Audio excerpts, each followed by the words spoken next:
ఢిల్లీలో పానీపట్టు యుద్ధం పీక్స్ కు చేరింది. ఎక్కడ చూసినా ట్యాంకర్లతో జనం కుస్తీలు పడుతున్నారు.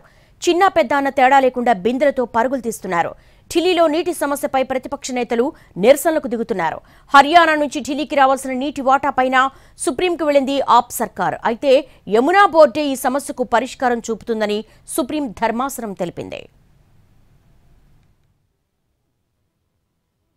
దేశ రాజధాని ఢిల్లీలో తాగునీటికి ఎక్కడా లేని కరువు వచ్చింది. గుక్కడి నీటి కోసం జనం అవస్థలు పడుతున్నారు. మండుతున్న ఎండలకు తోడు నీటి కష్టాలు వెంటాడుతున్నాయి. ఎన్ని ట్యాంకర్లు వచ్చినా సరిపోవడం లేదు. పనులు ఉద్యోగాలు పక్కన పెట్టి బిందెడు నీటి కోసం బజార్లలో పడిగాపులు కాస్తున్నారు జనం. ట్యాంకర్ నీరు నిమిషాల్లో ఖాళీ అవుతోంది.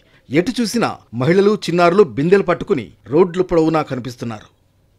ఢిల్లీలో నీటి సమస్యపై ఎక్కడికక్కడ నిరసనలకు దిగుతున్నారు ప్రతిపక్ష నేతలు. ప్రభుత్వం వెంటనే చర్యలు తీసుకోవాలని పార్టీలు డిమాండ్ చేస్తున్నాయి. మొన్నటి వరకు మిత్రపక్షమైన కాంగ్రెస్ కూడా ఆప్పై యుద్ధం ప్రకటించింది.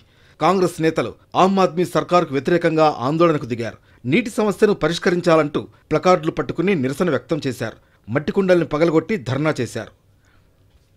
ఢిల్లీ తాగునీటి అవసరాల్లో 90% యమునా నది మునాక్ కాలువ ద్వారానే తీరుతోంది. మరికొంత ఉత్తరప్రదేశ్లోని ఎగువ గంగా కాలువల ద్వారా అవసరాలు గడుస్తున్నాయి. ఢిల్లీకి ప్రతిరోజు 1200 మిలియన్ గ్యాలన్ల నీరు అవసరం. ఢిల్లీ జల్ బోర్డు 950 మిలియన్ గ్యాలన్ల నీటినే సరఫరా చేస్తోంది. హర్యానా ప్రభుత్వం 1013 క్యూసెక్ల నీటిని విడుదల చేయాల్సి ఉండగా కేవలం 840 క్యూసెక్లను మాత్రమే రిలీజ్ చేస్తోందని చెబుతోంది ఢిల్లీ సర్కార్.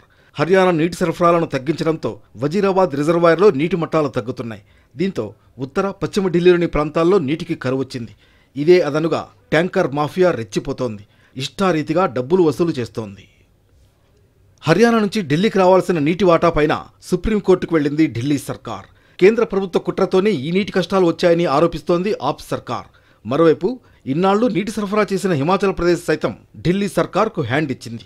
తమ దగ్గర మిగులు జలాలు లేవని, కావాలంటే యమునా బోర్డును ఆశ్రయించాలని ఆప్ సర్కార్కు సూచించింది. దీంతో హిమాచల్ నుంచి హర్యానాకు వచ్చిన మిగులు జలాలను ఢిల్లీ కోసం విడుదల చేయాలంటూ సుప్రీంకోర్టును ఆశ్రయించింది ఢిల్లీ ప్రభుత్వం. ఇరు ప్రభుత్వాల వాదనలు విన్న సుప్రీంకోర్టు ఢిల్లీ సర్కార్కు కీలక ఆదేశాలిచ్చింది. ఎగువ యమునా వాటర్ బోర్డుకు దరఖాస్తు పెట్టుకోవాలని, ఆ బోర్డే ఈ సమస్యకు పరిష్కారం చూపుతుందని తెలిపింది ధర్మాసనం.